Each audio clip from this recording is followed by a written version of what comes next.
Shalom and welcome. I'm Miles Weiss and glad to see you again. Our guest is Avi Lipkin, former IDF spokesman, expert on Islam, and the founder of the Bible Bloc Party, which we're going to hear about later. That is the party of Jews and Christians in the Knesset of Israel. It's going to be a formidable force in the future because Jews and Christians have a shared destiny, and Avi is one of the first ones to understand that.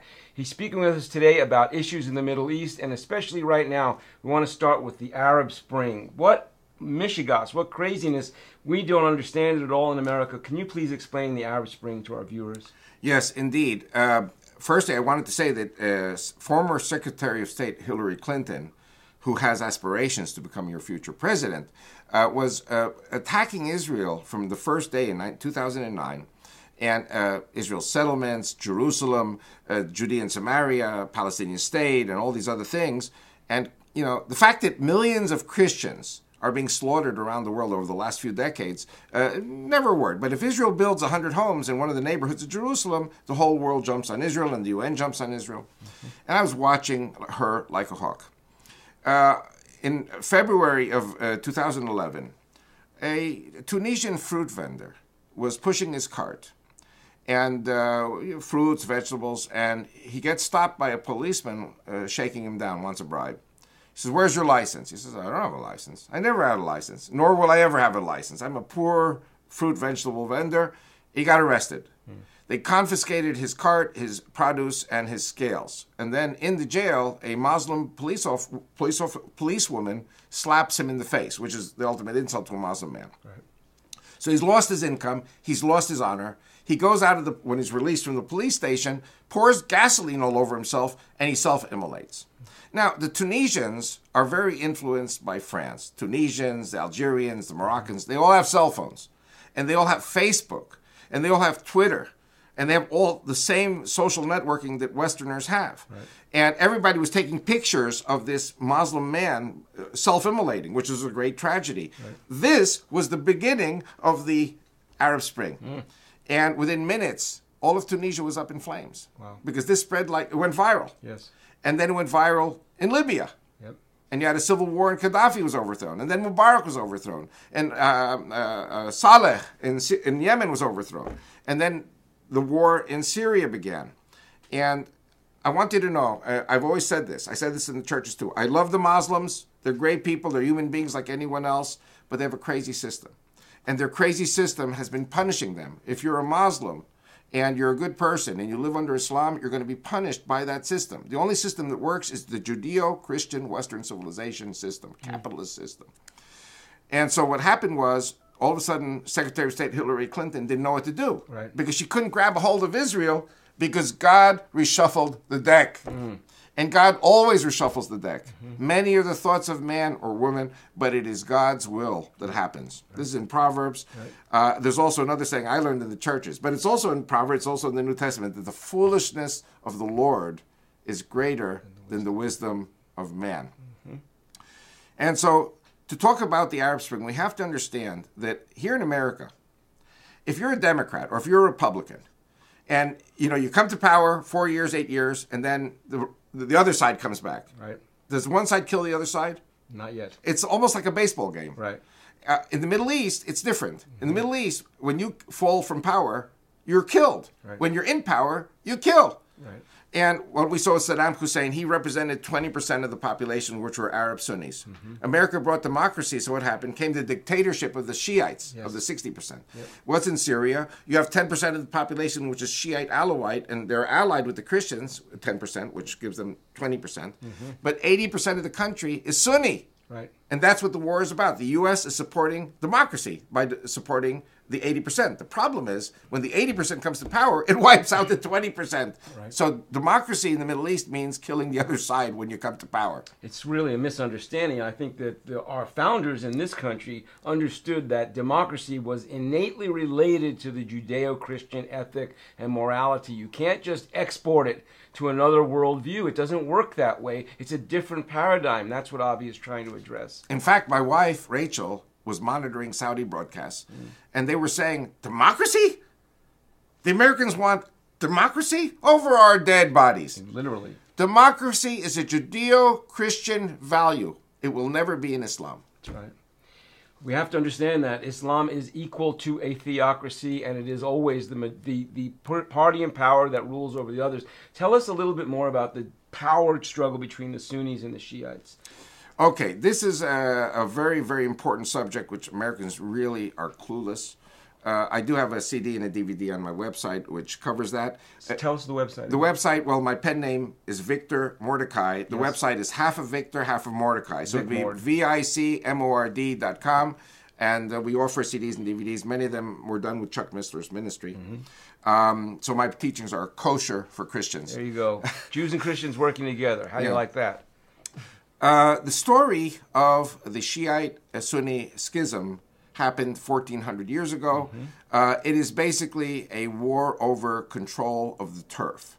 In other words, after the death of Muhammad, the first caliph, Abu Bakr, the names are not important. There were three caliphs who caliph means replacement. Replacement leader, correct? Replacement leader after the death of their prophet. Right. So you have Abu Bakr, Uthman, and Omar. And these were the lieutenants. They were the close confidants of Muhammad. They were together in battles. They were injured. I mean, they stood by Muhammad always. They were the caliphs.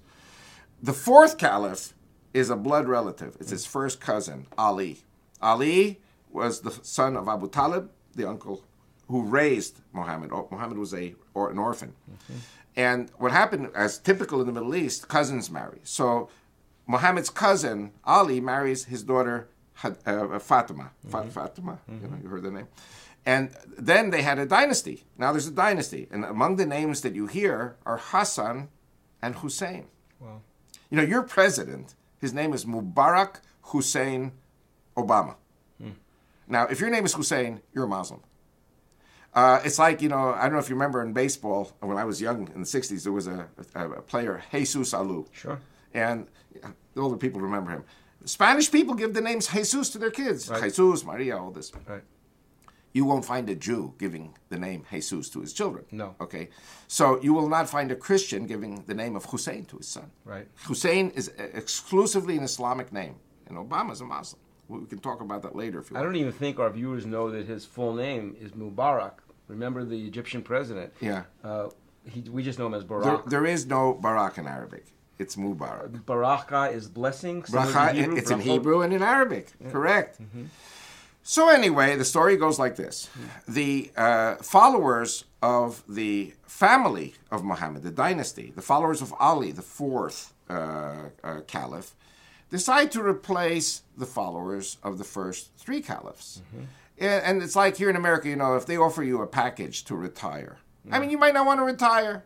You might not be happy with what they're offering you, but they're pushing you out. You got to retire. You have no choice. They make you an offer you can't refuse. Exactly. In the Middle East, when you're offered a retirement package, usually your head is chopped off inside of the package. And so they started to massacre the followers of the first three caliphs. So the followers of the first three caliphs say, "No way, Jose," and they started killing the followers of the fourth caliph, Ali. That's the Shiite-Sunni schism. Wow. And for 1,400 years, they've been slaughtering each other. And there is no forgiveness in Islam. There will never be peace between the Sunnis and the Shiites. And what I predict is going to happen is the Saudis are dictating to America, and America is dictating to Israel. Israel will have to attack Iran with the backing of the West, with the quiet support of the Saudis and the Jordanians and others. America will go into Syria, intervene, and you've gotten rid of the two most important Shiite governments. So you believe that the Sunnis will be the ascendant faction in Islam? Yes. In Islam today, 85% of the Muslims are Sunnis. 15% are Shiites. The problem is that the Shiites are concentrated in the Shiite crescent, which is Iran, Iraq, Syria, Lebanon, also Turkey. Yes. Turkey's 31% Shiite. And if you remember, the Turks backed off. The Turks are going to participate in a war against Syria, and all of a sudden the Turks, you don't hear about them anymore. Right. Why don't you hear about them? Because the Iranians sent agents into Turkey to stir up the Shiite Alawites. They're 31%, and the Kurds are 25%. So actually the Turks themselves are a minority. They're the biggest minority, but they're not a majority of the Turkish people. And the Kurds are working basically, and I pray that this happens. I think it's going to be biblical. The Kurds are going to break away from Turkey, form Kurdistan. They're going to join up with the Kurdistan of Iraq. the Kurds of Syria are going to join the Kurds of Iraq and Turkey, and the Kurds of Iran are going to break away and join. There's going to be a massive country called Kurdistan. There are 20 million of them. I mean, why do the Palestinians deserve 4 countries? You know, Jordan, the West Bank, Gaza, and within Israel, and the Kurds, who are 20 million, cannot have their own country. Right. So there's a double standard. And I have a belief that Deuteronomy 11 brings us to the Euphrates, and the Kurds will be on the other side of the Euphrates. And we're going to be good neighbors with them. Yeah, Kurds are our buddies. Lots of Israelis and Iraqi Kurds. You're hearing this, folks, that the biblical boundaries of Israel are much bigger than what we are currently being forced to fight over. And, in fact, that if the local people were allowed to have their proper places, the Jews would be in that area, the Kurds would be across the border, and the Palestinians would be absorbed into Jordan and the other countries where they came from? Or how would that work? Okay, what I see happening indeed, and it's not the work of Israel, and it's not the work of the Jews, and it's not the work of the Christians. God is using the Shiite-Sunni civil war to depopulate these countries. And remember, I think the writing is on the wall that the Sunnis eventually will win in Syria, which I don't know if it's a good thing because the Christians are going to be massacred. That's a horrible thing. Right. And Lebanon is never considered a separate country by the Syrians. So this overflow of Sunni invasion will overflow into Lebanon. And you've heard of Hezbollah, the great enemy. Hezbollah will be massacred by the Turks and by the Sunnis. The Turks will have the Hezbollah for breakfast. And so Lebanon is going to get purged of the Christians, God forbid. Are the Turks that much stronger than we always hear the threat of Hezbollah? We hear because they're threatening Israel from the north. They've rearmed way beyond what they had before. Hezbollah is 40,000. The Turkish army is 500,000. Thank you. Okay. Now I will say something else, and this is a big surprise. I'm going to pull a wild card out now. You know, I'm changing the subject completely, but we're going to come back. Okay. President Obama supports the entry of Turkey into the European Union. Correct. Which, normal economics, if the Europeans are 350 million people and Turkey joins them, 70 million Turks, then Europe goes from 350 to 420 million people. And that gives them an economic power. Okay, now what's the problem? Now we're going to talk about... Changes the number of Muslims in the European Union. Bravo. So what it means is today Europe is 300 million Christians, 50 million Muslims, which we think you can deal with. If Turkey joins, it's another 70 million. So it's not 50 million, it's 120 million Muslims. But what's the catch? We spoke about this before the show. A Jew who wants to move to Israel immediately gets Israeli citizenship. So the Turks did the same thing with the 200 million Turkomans in the 6 republics that broke away from the Soviet Union. You got 200 million Turkomans. Right. Kazakhstan, Uzbekistan, Right, Tajikistan, Azerbaijan. Right. These people can move to Turkey, automatically get Turkish passports, and then they can move into the European Union because they got the Turkey's part of the European Union. So what it means is Turkey is not 70 million. Right. Turkey is 270 million. Right. Plus 50 million already in Europe is 320 million, and the Christians are outnumbered 320 to 300. Europe overnight becomes a Muslim continent. Right. Wow. Are you hearing this? Are you hearing this? This is happening in our day. It's already in motion. I remember 5 years ago hearing from Walid Shobat. He said, watch Turkey, watch Turkey, watch Turkey. You're hearing this again from Avi, who predicted these things 10 years ago and sooner. The reality is that we're seeing the demographics of the world change based on this Sunni-Shiite battle, based on the shifting of populations, and things are going on behind the scenes that will affect us in America. Tell us about the refugees coming here. Okay, that's the other side of the coin. By the way, Walid, I love Walid. Walid is forgive me, he's my alter ego. I see him, he's the greatest guy. Now, and I agree with him, with everything he says. The flip side of the coin is like this. Now, if you don't believe in God, and I say that the people in Washington don't believe in God, they believe in mammon. What did Jesus say? You can't serve the Lord and serve mammon. You have to choose.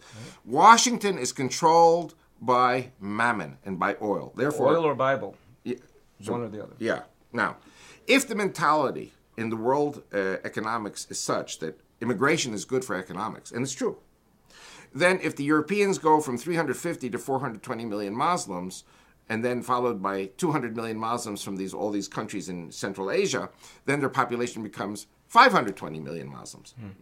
So 620 million Muslims and Europeans as a unit. So what happens to America? America has a problem because America is only 300 million people. So America needs more population. Whoa. So the NAFTA agreements, the idea of the Amero, of the unity of Canada, U.S., and Mexico makes sense economically because Mexico is 150 million, Canadians are 50 million, that's 200 million. 200 million with the 300 million America gives you 500,000. So now if this happens, you outnumber Europe. But America still needs another 100 million. Who are those 100 million going to be? They're going to be the Muslims. Wow. So now I explain how this is going to happen. In my second book, Christian Revival for Israel's Survival, I document how the Jews in America have decreased. The Jews now should have been 10, 15 million in America. They're only down to 5.5 million because Jews do not reproduce. I explained this. Jews are too busy with the career. They don't reproduce. The Muslims started coming into this country big time after the fall of the Shah of Iran. The Shah fell in 1979. Jimmy Carter turned your ally number one into your enemy number one. Jimmy Carter stabbed your best Muslim friend in the back, the Shah of Iran. Right. And as a result, 9 million Iranians who were your allies in the Shah's administration had to flee or be beheaded. So they came here. Right. So immediately you have now 9 million Shiite Iranians who are good people. Yes. And they're wonderful people. The Shiites are 9 million. The Jews are 5-6 million. So the Jews are as of 79, the Jews are no longer number 2 in America. After the Christians, they're number 3. Right. The Arab Immigrant Association claims 7 million members, so 7 million and 9 million Shiites is 16 million. Farrakhan and the Nation of Islam is another 4 million. That's 20 million. Different groups. All different groups of Muslims, but they all agree that Allah is God. Correct. And that the Jew and the Christian must be terminated. That's 20 million. And I'm telling you, I believe there are a lot more Muslims in America than 20 million. But it's all done by stealth. Nobody talks about it. Now, the Arab Spring, the collapse of all these countries is going to lead to a mass exodus. And like I said before in the previous program, Ezekiel 28:29 says that the Egyptians will be scattered to the four corners of the earth. This never happened in history. Egypt will be empty. I believe Syria will be empty. All these countries are going to empty out. And that's why Israel's borders are going to expand as the Jews and Christians come home. Because what's going to happen is the Muslims will come here. They're going to kill the Jews and the Christians. Because that's what Allah commands them to do.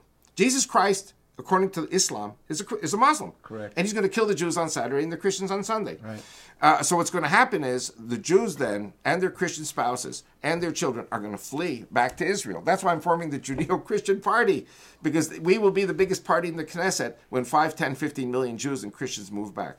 I hope you're hearing this. You're getting a history lesson, a prophetic view of the future, and really you're going to understand the future of America and Israel.